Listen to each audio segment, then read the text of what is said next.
ଯେଉଁ ଚାଷୀମାନେ ପିଏମ୍ କିଷାନ ଯୋଜନାରୁ ଲଗାତାର ଭାବେ କିସ୍ତି ଟଙ୍କା ପାଉଛନ୍ତି ଏବଂ ଯେଉଁମାନେ ନୂଆ କରି ଆବେଦନ କରିଛନ୍ତି ତ ଆପଣମାନେ 24ତମ କିସ୍ତି ଟଙ୍କା ପାଇବା ପାଇଁ ଅପେକ୍ଷା କରିଛନ୍ତି, ତାହେଲେ ଏହି ଭିଡ଼ିଓଟି ଆପଣମାନଙ୍କ ପାଇଁ ବହୁତ ଗୁରୁତ୍ୱପୂର୍ଣ୍ଣ।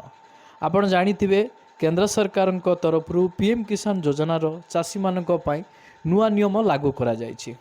ନୂଆ ନିୟମ ଅନୁସାରେ ଯଦି ଆପଣଙ୍କ ନାମରେ ଜମିପଟା ରହିଛି ତାହେଲେ ଆପଣମାନେ ପିଏମ୍ କିଷାନ ଯୋଜନାରେ 24ତମ କିସ୍ତି ଟଙ୍କା ପାଇପାରିବେ।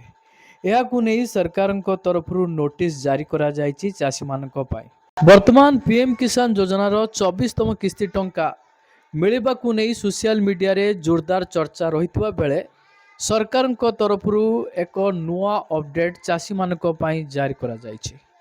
ତ ଆପଣମାନଙ୍କୁ ପିଏମ୍ କିଷାନ ଯୋଜନାର 24ତମ କିସ୍ତି ଟଙ୍କା କେବେ ମିଳିବ, କେଉଁ ଦିନ ମିଳିବ, ତା ସହିତ କେଉଁ ଚାଷୀମାନେ ଏଥର ପିଏମ୍ କିଷାନ ଯୋଜନାର 24ତମ କିସ୍ତି ଟଙ୍କା ପାଇପାରିବେ, ଏମିତି କେଉଁ ଚାଷୀ ରହିଛନ୍ତି ସେମାନଙ୍କର ନାମ ପିଏମ୍ କିଷାନ ଯୋଜନାରୁ କଟିଗଲା, ଏସବୁ ବିଷୟରେ ମୁଁ ଆପଣମାନଙ୍କୁ ବିସ୍ତାର ରୂପେ ଏହି ଭିଡ଼ିଓ ମାଧ୍ୟମରେ ଜଣାଇବି। ସେଥିପାଇଁ ଆପଣମାନେ ଭିଡ଼ିଓଟିକୁ ବିନା ସ୍କିପ୍ରେ ଶେଷ ପର୍ଯ୍ୟନ୍ତ ଦେଖନ୍ତୁ, ଯାହାଫଳରେ ଆପଣମାନେ ଡିଟେଲ୍ସ ଇନଫର୍ମେସନ୍ ପାଇପାରିବେ। ଭିଡ଼ିଓଟିକୁ ଆରମ୍ଭ କରିବା ପୂର୍ବରୁ ଆପଣ ସମସ୍ତଙ୍କୁ କହି ରଖିବି, ଏପର୍ଯ୍ୟନ୍ତ ଯେଉଁମାନେ ଚ୍ୟାନେଲରେ ଭିଡ଼ିଓଟିକୁ ଦେଖୁଛନ୍ତି କିନ୍ତୁ ସବସ୍କ୍ରାଇବ୍ କରିନାହାନ୍ତି ତାହେଲେ ଆପଣ ଚ୍ୟାନେଲଟିକୁ ସବସ୍କ୍ରାଇବ୍ କରି ଭିଡ଼ିଓକୁ ଗୋଟେ ଲାଇକ୍ କରିଦିଅନ୍ତୁ। ମୁଁ ଆପଣମାନଙ୍କୁ ପୂର୍ବ ଭିଡ଼ିଓରେ ଜଣାଇଥିଲି ଯେ ଯେଉଁ ଚାଷୀମାନେ ପିଏମ୍ କିଷାନ ଯୋଜନାରୁ ଲଗାତାର ଭାବେ କିସ୍ତି ଟଙ୍କା ପାଇ ଆସୁଛନ୍ତି, ଅର୍ଥାତ୍ କହିବାକୁ ଗଲେ ଆପଣ 23ତମ କିସ୍ତି ଟଙ୍କା ପାଇସାରିଛନ୍ତି, ତ ସେହି ଚାଷୀମାନଙ୍କୁ କୁହାଯାଇଥିଲା କି ଆପଣମାନେ ପିଏମ୍ କିଷାନ ଯୋଜନାରେ ଆନୁଆଲି KYC କରେଇ ନେବେ। ଯଦି ଆପଣମାନେ ଆନୁଆଲି KYC କରେଇବେନି ତାହେଲେ ଆପଣମାନେ 24ତମ କିସ୍ତି ଟଙ୍କା ପାଇପାରିବେନି, ଯେଉଁଟାକି ସରକାରଙ୍କ ତରଫରୁ ସାଫ ନୋଟିସ୍ ମଧ୍ୟ ଜାରି କରାଯାଇଛି ଚାଷୀମାନଙ୍କ ପାଇଁ। ତ ଆପଣମାନେ ବର୍ଷକୁ ଥରେ ଆନୁଆଲି KYC ଆପଣ ପିଏମ୍ କିଷାନ ଯୋଜନା ୱେବସାଇଟ୍ରେ ଯାଇକି ଆପଣମାନଙ୍କୁ କରିବାର ଅଛି, ଆପଣମାନଙ୍କର ରେଜିଷ୍ଟ୍ରେସନ୍ ନମ୍ବର ଦେଇକି। ଯଦି ଆପଣ ନିଜର ମୋବାଇଲ ମାଧ୍ୟମରେ କରିପାରୁନାହାନ୍ତି ତାହେଲେ ନିକଟସ୍ଥ ଜନସେବା କେନ୍ଦ୍ରକୁ ଯାଇ ମଧ୍ୟ ଆପଣ କରିପାରିବେ।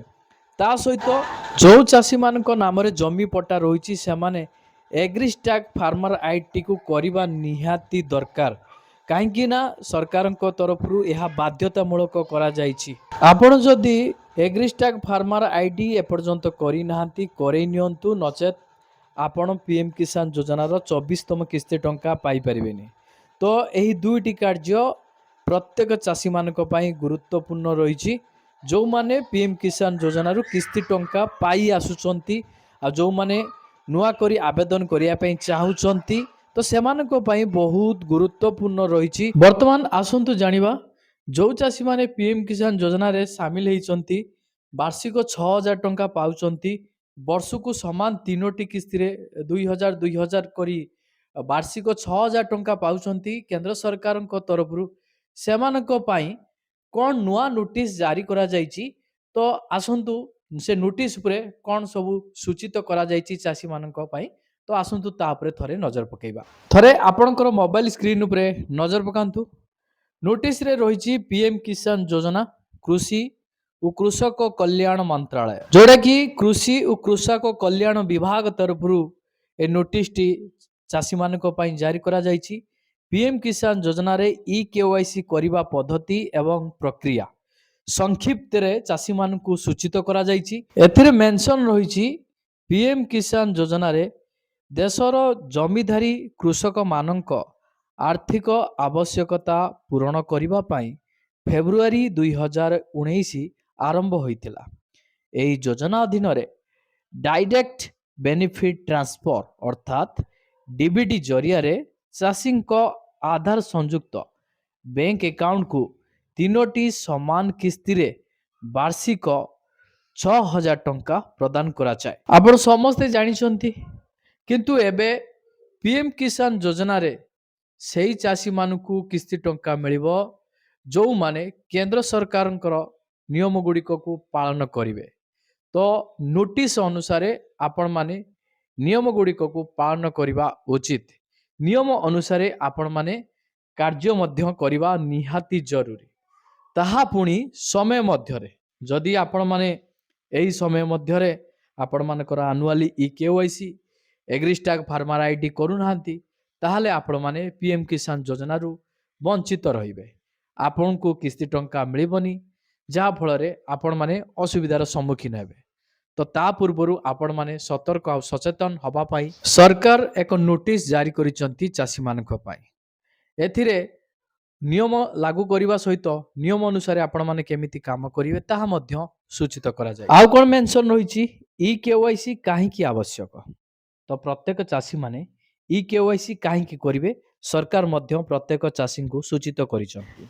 पीएम किसान योजना रो लाभ पाइबा पाई कौनसी मध्यस्थी बिना संपृक्ति रे अधिकारी सेमानकर उद्दिष्ट आधार संयुक्त बैंक अकाउंट रे सहायता राशि पहुंचेबा सुनिश्चित करबा पाई ई केवाईसी करबा आवश्यक। देखंतु सरकार पीएम किसान योजना रो 24तम किस्ती टंका पाइबा पूर्वरु चासी मानकु नोटिस जरिया सूचित करूचंती ई केवाईसी आपण काहेकि करिवे। कौनसी मध्यस्थी बिना सरकारक तरफ जो आर्थिक सहायता चासी मानकु मिलिबो चासी माने सीधा सड़क तांको बैंक अकाउंट माध्यम रे पाई परिबे। आपण माने जानिथिबे आगुरु केमितिका जो योजना गुड़िकर टंका गुड़िक अधिकारी माने मारिकी खाउथि। जो योजना गुड़िक लागू करा जाए चासी मानक पाई तो सीधा सड़क चासी मानक बैंक खाता को किस्ती टंका अर्थात सहायता टंका गुड़िक आसी पारे नाही। तो अधिकारी पाखक आसे अधिकारी माने से टंका गुड़िक निज पॉकेट रे ही रखी दियंती। तो चासी मानक पाखरे से आर्थिक सहायता टंका गुड़िक पहुंची पारे नाही। तो एबे सरकार चाहुचंती जे प्रत्येक योग्य हिताधिकारी मानक पाखकु किस्ती टंका सीधा सड़क पहुंची पारु तांको बैंक अकाउंट माध्यम रे। नोटिस रे आउरी मध्य मेंशन रहिछि ई केवाईसी करिवार पद्धति। पीएम किसान योजना रो कृषक मानक पाई निम्नलिखित तीनोटी उपाय उपलब्ध अछि।